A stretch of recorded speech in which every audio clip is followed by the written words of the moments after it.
Hello there and a very good morning to you. My thanks for joining us on Superscreen News. I am Adenike Owoye Ajiboye. The national leadership of the People's Democratic Party (PDP) has directed its state executives, committee members, leaders and stakeholders to march peacefully to the police commands in all states of the Federation. According to the party, the peaceful protest is a respect to police brutality which led to Governor of Ekiti State, Ayodele Fayoshe's allegedly being mishandled by the police. In a statement issued by the PDP National Organizing Secretary Austin Akobudu, the party asked all state chapters to deliver a protest letter to the Inspector General of Police, Ibrahim Idris, through the respective commissioners of police. And now, the Buhari Media Organization (BMO) has called on the national chairman of the People's Democratic Party (PDP), Uche Secondus, to refrain from making any inflammatory comments capable of inciting Nigerians against the president and his administration. The organization's chairman, Austin Brima, and his secretary, Cassidy Madwike, disclosed this in a jointly signed statement today in Abuja. The group described Secondus' allegation as the PDP rally in Ekiti as careless and inciting. Secondus had accused President Muhammadu Buhari of being responsible for the killings across the country. Meanwhile, Ekiti State Governor Ayodele Fayoshe has wept publicly, claiming policemen slapped him and exploded tear gas canisters on a crowd of People's Democratic Party (PDP) supporters in front of the government house in Ado-Ekiti. Fayoshe claimed to have sustained injury on his neck from alleged battery on the order of the Commissioner of Police in charge of Mopo Unit.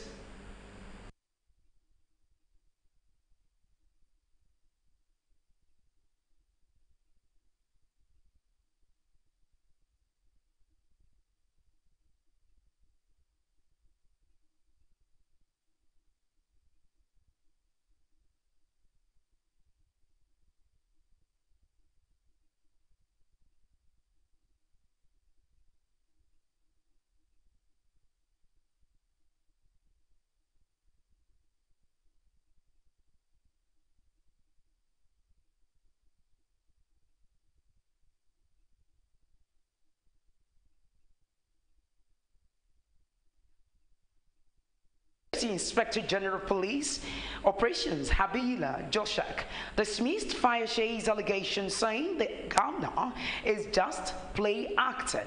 The police boss said the governor's claims is the normal antics of politicians who play to the gallery, explaining that the alleged blockade of the government house was not intended to ridicule the governor.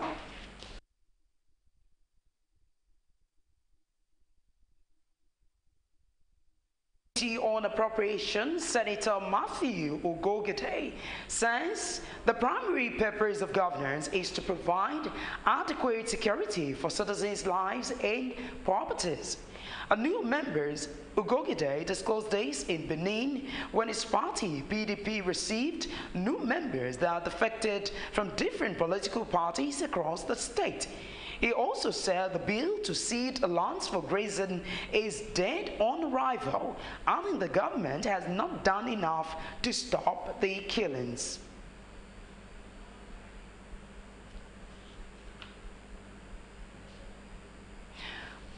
We sincerely apologize for that. We will bring you that report as the news continues. And now moving on, the Nigeria Police Force again has clashed with members of the Peace Corps of Nigeria during a peaceful rally to mark her 20 years anniversary. During the rally, detached operatives of mobile policemen arrived at the Corps headquarters and started tear gassing the crowd, which comprises officers of Peace Corps, civil society, coalition and journalists. However, National Commandant of the Corps, Dixon Ako, said the Corps will continue to exist as a non-governmental organization duly registered with the Corporate Affairs Commission. It is not a robbery den. It is the headquarters of the Peace Corps of Nigeria. And as you are aware, the two federal high courts has given orders in the time past, November and February this year, urging the police to vacate these premises. The more the orders are given, the more police intensify their presence here. You are also recall that they took me to court on phantom charges to prosecute me. At the end of the day, when they know very well they don't even have charges to prosecute me, they refuse to obey the court.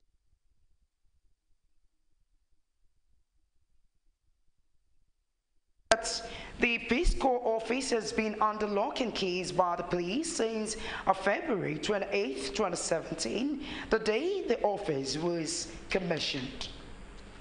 And now, the Kaduna High Court has scheduled August 2nd for the arraignment of leader of the Islamic movement in Nigeria, Ibrahim el-Zakzaki, and his wife, Zinat. The presiding judge, Gideon Kurada, who disclosed this, said the decision is to enable the prosecution get two other persons stand on trial with the Shiites leader.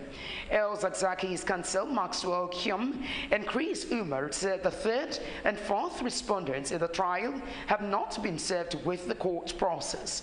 Kyum, who declined to mention the names of the third and fourth respondents, said the third and fourth respondents are not necessarily in the matter until they have been served.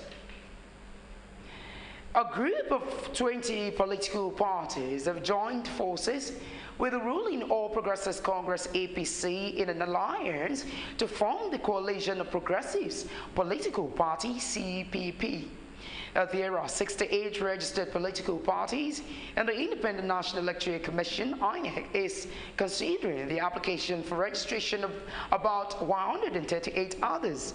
The chairman of the coalition, who is also the national chairman of PDM, Bashir Yusuf Ibrahim, told journalists in Abuja that the coalition is made up of like-minded political parties who believe in Nigeria's unity and stability.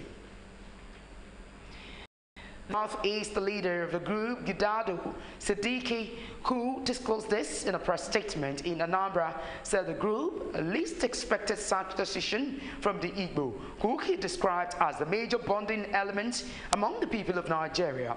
Siddiqui also said Majeti Allah has never failed to appreciate the commitment of the host governors in ensuring the safety of his members.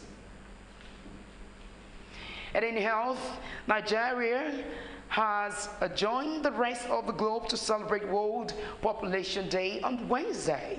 The landmark Easter celebrated was initiated over 50 years ago by the United Nations. World Population Day is a celebration of awareness, one which tries to get people to know and learn about population issues. Population issues include things like family planning, human rights, right to health, the baby's health, gender equality, child marriage, use of contraceptives, sex education, knowledge about sexually transmitted diseases. The idea of World Population Day started in the late 1960s when world leaders openly declared that adults have the right to choose whether they wanted to have children or not. World Population Day is usually about you. How do you make decision on the number of children you want to have? This year we are actually celebrating and we are actually using human family planning as a human right, because a lot of people still believe that once you talk about world population, was also viewed as a human right. During this era, leaders were more open about discussing childbearing and the right women had to time their children as they wished. While this was just one of the precursors to the feminist movement in the US, this idea was new to many developing nations at the time. In 1989, the world population quickly escalated to 5 billion. During the same year, the United Nations founded World Population Day. Both events occurred on July 11th of that year. This holiday is observed annually on July 11th. Nobody can force you to have 1 child, 2 children, 3 children. It is your decision, and this decision has to be made by the husband and the wife. jointly.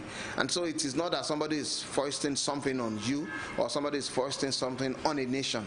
For example, there had been series of time, even in Nigeria, we have toyed with the idea that, okay, you should have just 3 children, you should have 4 children, you should have 5 children, but it can't work. It didn't work based on the fact that government can decide this is what they want, but that is not what I want as an individual.